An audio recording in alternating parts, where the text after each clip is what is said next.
the open world space of Red Dead Redemption 2, we can come across many special characters that Arthur Morgan and John Marston can interact with, that are all very unique and have their own stories to a point which makes them interesting and worth breaking down. So in today's video we're headed to Annesburg to find a ranting scientist who's trying to push his book on people for the betterment of the world. I am of course on about this fella, Dr. Malcolm MacIntosh, to see if we can't figure out what he's actually ranting about.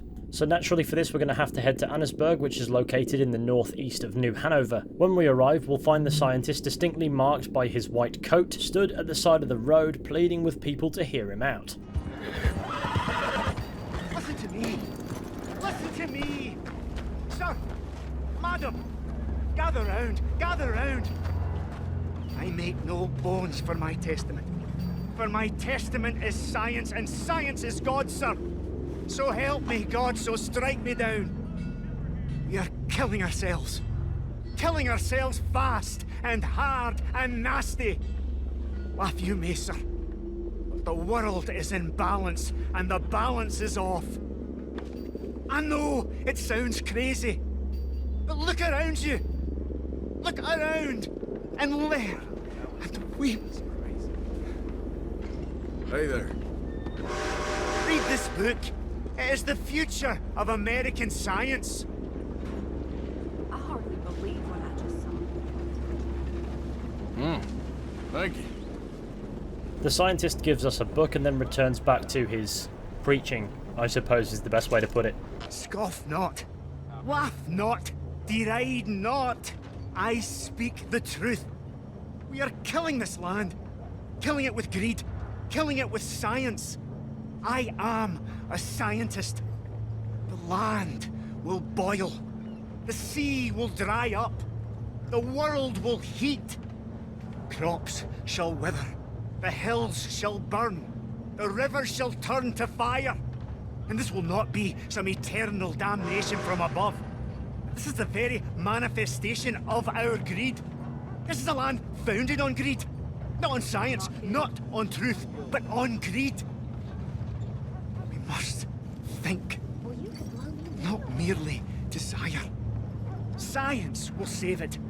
Not gods, not dreams, but knowledge.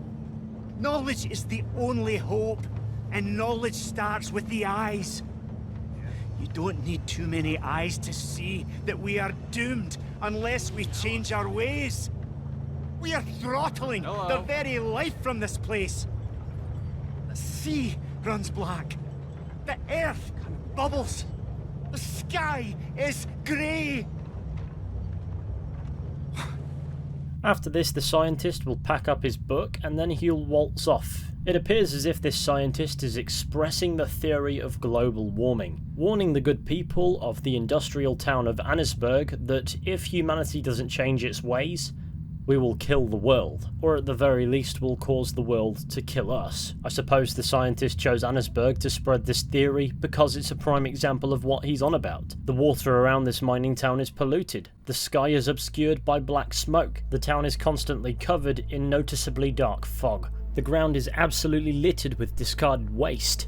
And even on the way into the town you can see the effects of deforestation. In the case of Annesburg, it's all done for the greed of a mining company looking to maximise their profit, even cutting corners in worker safety in order to do so. Everything MacIntosh is saying rings true here, and it is, as we know, on a grander scale destructive for the planet. And that's what we can gather before we even begin to read the book that Malcolm MacIntosh gave us. So we're going to read that now. Hopes for the future. Damnations and exclamations on science, the skies, waters, and the great swindle. A book by Dr. Malcolm MacIntosh, published in Boston, 1891. The dangers of illuminating oils. What is the price of the light created by burning illuminating oils that fills our homes, lights our carriages, and transports us in metal machines? The new invention of the patent motor wagon will result in the death of the creatures of the sea.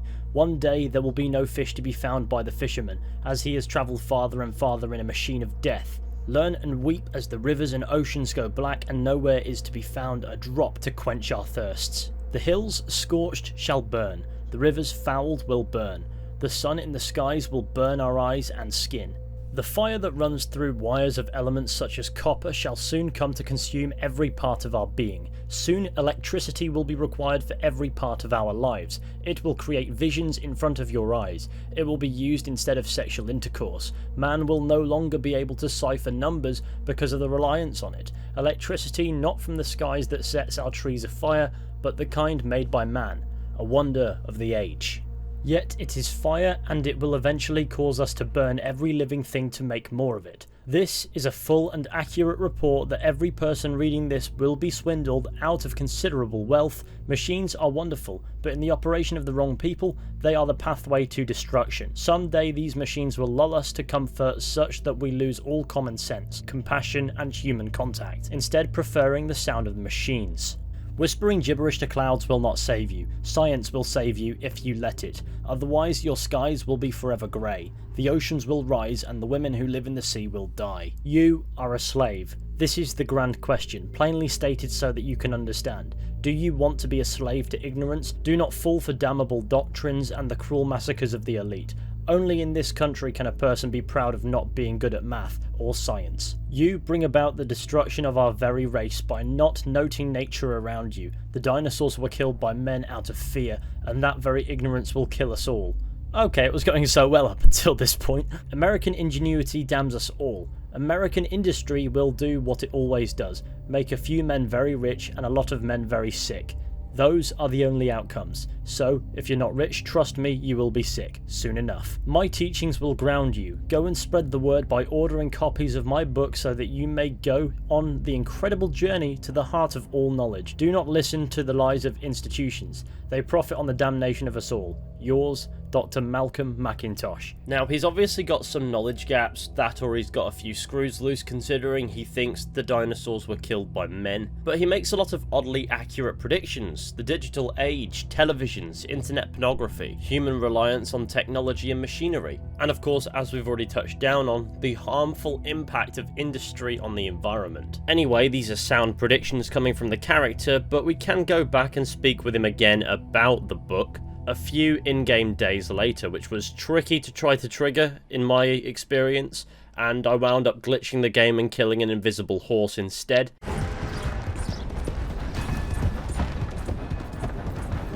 Yep. But eventually I did get the encounter to trigger. We must start thinking. Stop believing. Stop dreaming. Start thinking. Morning. The whole world is a single, integrated system, and we are destroying it. Yes, I know, it sounds like madness. I assure you, I am not mad.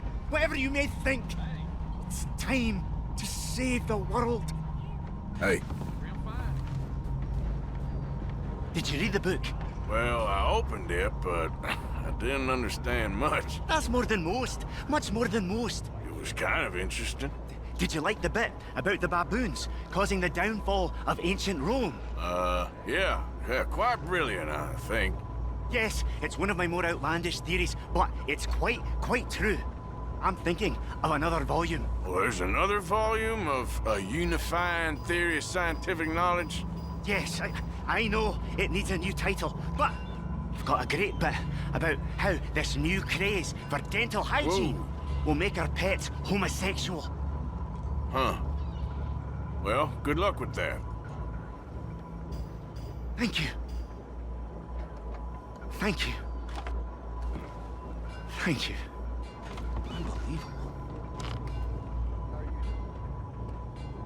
We need science to save us, not kill us. There is good science and there is bad science, and that is really the point. Machines have done a lot of great things and a lot of bad things, but machines are not the problem. It's the people who use them. The whole world is an integrated system, and we are destroying it. Our actions, our greed matter, and science will save us, or it will kill us.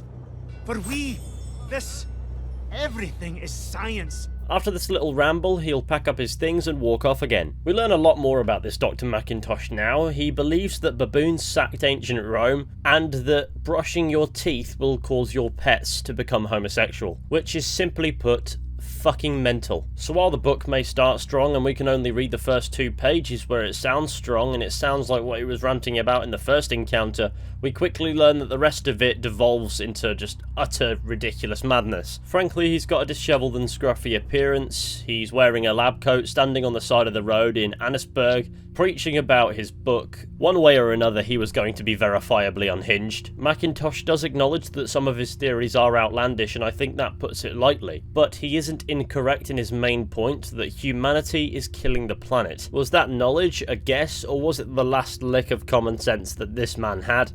I don't know. As I mentioned, that book does have a lot of parallels with modern reality. Anyway, he says he's planning on making a second book, and then he sort of just moves on, and we don't see him again. But he definitely left his mark as an interesting character, and despite his crazier theories, accurately warned the people of Annesburg at the very least of man-made global disaster. Anyway, that brings us to the end of today's video. So, thank you all for watching. I really hope that you've enjoyed. Be sure to go ahead, leave a like, subscribe, share the channel with your friends and all that wonderful stuff. That would be super fantastic. And with any luck, I'll be seeing you all very soon with another video at some point. But until next time, take care and goodbye.